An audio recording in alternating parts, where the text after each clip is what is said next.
Mulheres que mudaram o mundo. Durante muito tempo, o mundo foi um lugar desagradável para as mulheres. Ser mulher era sinônimo de não ter direitos, de não poder estudar, trabalhar, votar ou até mesmo tomar decisões dentro de casa, já que na maioria dos casos, a última palavra era sempre do homem.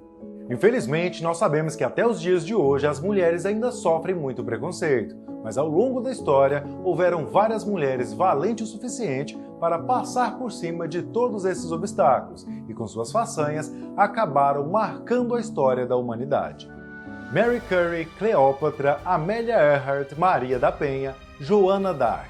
Essas são só algumas das mulheres que se destacaram e que nós iremos contar um breve resumo de suas histórias neste vídeo. Meu nome é Júlio Barbosa e você seja bem-vindo a mais um Aconteceu.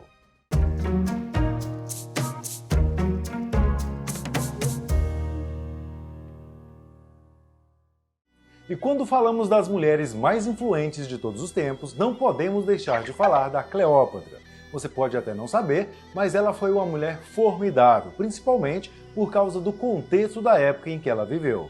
Filha do faraó Ptolomeu XII, Cleópatra tinha apenas 18 anos quando seu pai morreu. Ela se casou então com Ptolomeu XIII, seu irmão, fazendo a vontade do pai. Mas como todos sabiam que ela desejava governar sozinha, Cleópatra acabou sendo exilada. Posteriormente, ela se relacionou com o imperador Júlio César, que a ajudou a reconquistar Alexandria. Tempos depois, ela também se relacionou com Marco Antônio. Cleópatra é famosa por ter seduzido dois dos homens mais poderosos da sua época, mas ela também era famosa por ser uma mulher extremamente inteligente. Cleópatra conhecia profundamente poesia grega, matemática, filosofia e sabia falar 9 idiomas. E apesar de ter se relacionado com dois homens poderosos, ela os colocava em rédea curta e sempre tomava a frente quando o assunto era negociar com outros povos. Outra figura histórica que teve grande destaque foi Joana d'Arc. Na França, ela é famosa por seus grandes feitos. Joana d'Arc participou ativamente da Guerra dos 100 Anos, conflito entre a França e a Inglaterra. Sendo uma mulher corajosa e destemida, ela botou muitos ingleses para correr do território francês. Pense em uma época em que as mulheres não tinham voz e muito menos direitos, e os costumes eram, digamos assim, extremamente primitivos. Pois foi em um tempo como este que Joana d'Arc alcançou o título de chefe de guerra, liderando uma tropa durante 3 dias. De forma resumida, ela liderou exércitos e alcançou vitórias com o objetivo de libertar o seu país da Inglaterra. Seu fim foi trágico. Joana d'Arc, que dizia ouvir vozes que a orientava a tomar as decisões certas, acusada de bruxaria, foi caçada e condenada à fogueira pela Inquisição. Porém, no início do século XX, sua história foi reconhecida e Joana d'Arc foi canonizada como santa pela Igreja Católica. E apesar de muita gente não ter ideia de quem foi Joana d'Arc, hoje em dia ela é uma das maiores referências quando se fala em grandes mulheres. Seguindo a ordem cronológica, vamos falar da famosa Mary Curie.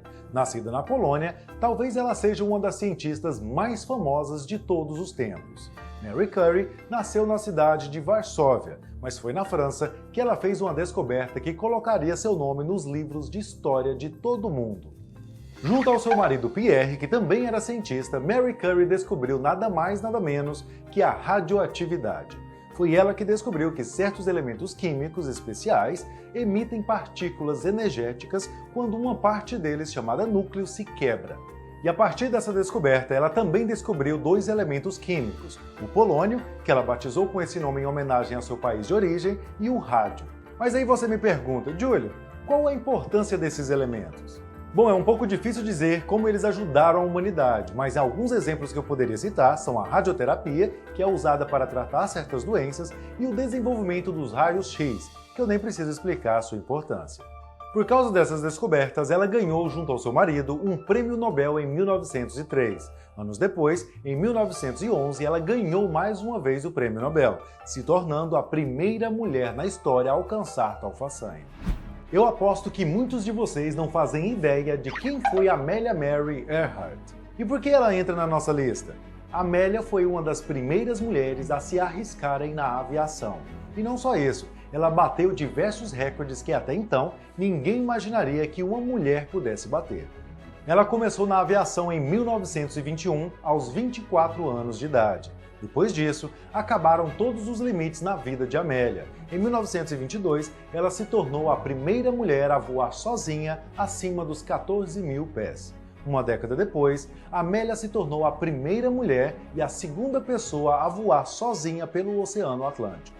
Ainda em 1932, ela fez o primeiro voo sem escalas feito por uma mulher pelos Estados Unidos, saindo de Los Angeles e pousando em Nova Jersey. Em 1935, mais um recorde. Ela foi a primeira pessoa a voar solo do Havaí para os Estados Unidos. E mesmo sendo uma aviadora experiente, foi por causa da aviação que ela perdeu a vida. No dia 1º de junho de 1937, ela decolou da Califórnia para tentar dar uma volta ao mundo. Acompanhada do navegador e copiloto Fred Noonan, ela voou para a América do Sul, cruzando o Atlântico para a África, depois para a Índia e sudeste da Ásia. No dia 29 de junho, eles partiram da Nova Guiné. Faltava pouco menos de 12.000 quilômetros para chegar ao destino final, quando o avião de Amélia simplesmente desapareceu do mapa. Franklin Roosevelt, o presidente dos Estados Unidos na época, organizou equipes de busca para tentar encontrar o avião de Amélia, mas sem sucesso. O que de fato aconteceu com ela e seu copiloto permanece um mistério. Porém, apesar do fim trágico, Amélia é lembrada por ter estabelecido muitos recordes e por ter aberto as portas da aviação para as mulheres. Você já ouviu falar em uma mulher chamada Catherine Switzer?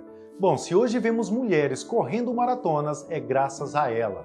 No dia 19 de abril de 1967, correndo com o número 261, Catherine Switzer usava um conjunto de moletom para participar da conceituada Maratona de Boston.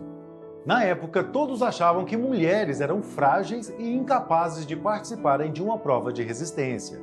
A Maratona de Boston contava com pouco mais de 42 quilômetros e apenas homens competiam.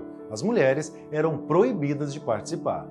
Com um nome falso, Switzer entrou nas pistas e começou a competir. Em certo momento, um dos homens que comandava a prova, Jock Semple, invadiu a pista e empurrou Catherine. Ele tentava arrancar o número das costas da competidora e claramente estava incomodado com o fato de uma mulher estar correndo a maratona.